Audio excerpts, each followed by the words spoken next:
ನಾವೆಲ್ಲ ಹೇಗೆ ಚಂದ ಕಾಣಲು ಅಲಂಕಾರ ಮಾಡ್ಕೊಳ್ತೀವಿ, ಹಾಗೆ ಅದೇ ರೀತಿಯಾಗಿ ಸ್ಯಾಂಡಲ್ಗೆ ಡ್ರೆಸ್ಸಿಂಗ್ ಮಾಡ್ತಾ ಇದ್ದಾರೆ. ಡ್ರೆಸ್ಸಿಂಗ್ ಅಂದ್ರೆ ಯಾವ ರೀತಿಯಾಗಿ ಸುಣ್ಣ ಬಣ್ಣ ಎಲ್ಲ ಬಳಿಯಲ್ಲಪ್ಪ, ಅಥವಾ ಲಿಪ್ಸ್ಟಿಕ್ ಹಾಕಲ್ಲ, ಯಾವ ರೀತಿ ಹೇಗೆ ಮೇಡಮ್ ಡ್ರೆಸ್ಸಿಂಗ್ ನಮ್ಮ ಇದೆಲ್ಲ ಸ್ಯಾಂಡಲ್? ನಮ್ದು entire it is a manual process.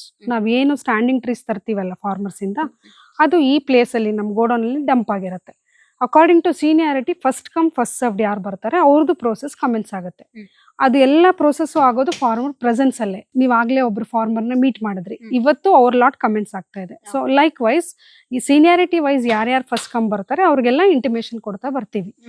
ಈಗ ಅವ್ರದ್ದು 4490 kg ಇತ್ತು. ಆ ಪ್ರೋಸೆಸ್ ಅದು ಲಾಟ್ ಕಂಪ್ಲೀಟ್ ಆಗ್ಲಿಕ್ಕೆ it takes around 10 to 12 working days. 12 ದಿನ ಪ್ರೋಸೆಸ್ ಅದು ಡ್ರೆಸ್ಸಿಂಗ್ ಪ್ರೋಸೆಸ್ ಕಂಪ್ಲೀಟ್ ಆಗ್ಲಿಕ್ಕೆ. ಆ ಡ್ರೆಸ್ಸಿಂಗ್ ಪ್ರೋಸೆಸ್ ಹೇಗ್ ಆಗುತ್ತೆ ಅನ್ನೋದನ್ನ ನಾವ್ ಇಲ್ಲಿ ನೋಟಿಸ್ ಮಾಡ್ಬೋದು. ಫಸ್ಟ್ ಅವ್ರು ಏನ್ ಮಾಡ್ತಾರೆ, ಈ ಲಾಗ್ಸ್ ಆಗೋವಂಥದ್ದು, ಈ ತರ ಸ್ಯಾಂಡಲ್ವುಡ್ ಲಾಗ್ಸ್ ಆಗುತ್ತಲ್ಲ, ಬಿಲ್ಲೆಟ್ಸ್ ಆಗೋವಂಥದನ್ನ ಫಸ್ಟ್ ಬೈಫರ್ಕೇಟ್ ಮಾಡ್ಕೊಂತಾರೆ. ಓಕೆ, ಎಲ್ಲ ಮ್ಯಾನ್ಯುಯಲ್, ಎಲ್ಲ ಮ್ಯಾನ್ಯುಯಲ್ ಪ್ರೋಸೆಸ್. ಮೇಡಮ್ ಇದನ್ನ ಮಿಷಿನ್ ಅಲ್ಲಿ ಮಾಡಕ್ ಆಗಲ್ಲ?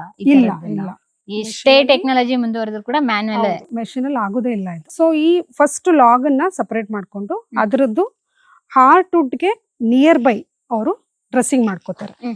ಸೊ ನಿಯರ್ ಬೈ ಮಾಡ್ಕೊಂಡು, ಈಗ ಇಲ್ಲಿ ನೋಡಿ, ಇದರಲ್ಲಿ ಹಾರ್ಟ್ ವುಡ್ ಬ್ರೌನಿಶ್ ಪಾರ್ಟ್ ಇದೆ ಅಂಡ್ ಈ ವೈಟರ್ ಏನಿದೆ, ವೈಟರ್ ಪೋರ್ಷನ್, ಅದನ್ನೆಲ್ಲ ಅವರು ಡ್ರೆಸ್ ಮಾಡ್ಕೋಬೇಕು.